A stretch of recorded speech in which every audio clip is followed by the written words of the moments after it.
question is for Griffin. So during the discussion over the passage of SB4 and the creation of a mandatory critical thinking and sexuality class for incoming freshmen, some students expressed concerns that their voices were not being represented in the process. Griffin, you were the only person who voted against Amendment 3 to SB4, which called for the Student Senate to confirm members of the SB4 task force, as opposed to students being exclusively selected by the SA president. So what was the rationale behind your vote? So really, it was political BS. The amendment was, that is.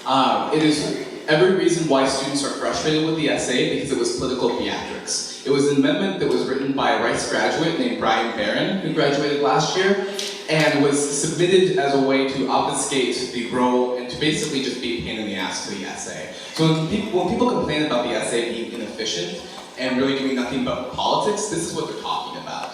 They're frustrated because all these behind-the-scenes BS things happen. And so I voted against it on a matter of principle. Now, it didn't really change the bill all that much at all, and I agreed with it, the idea of it, but in principle, I couldn't just allow that type of process to happen. So it was really a matter of process for me. Also, it was like the 4th time we had amended that specific section, and it was just time to vote on the damn bill.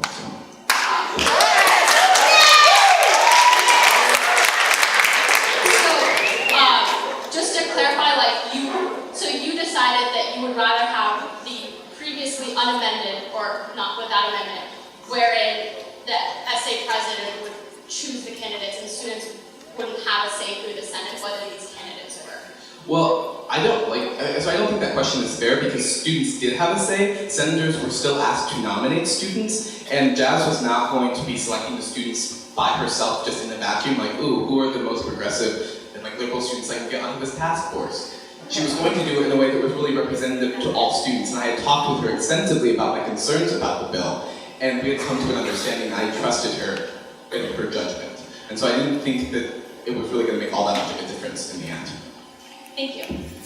Joan, quick follow-up. You voted yes on that, so do you want to explain why? Yeah, so the reason why I voted is for pretty straightforward reasons. The amendment is to allow Senate a chance to have a say in the members that SB4 Task Force actually approves. And I think that the biggest, point of tension that came with SB4 is that so many students on campus felt that even though the legislation may have approved something that is really important to campus, a lot of students didn't feel that they were part of the discussion. So in voting yes, I really was saying that I do agree that by allowing Senate to have a chance to have a say in what students are approved, these Senate members are representatives of the college, and therefore they can vote based on their college and for their college to give students a say in the process.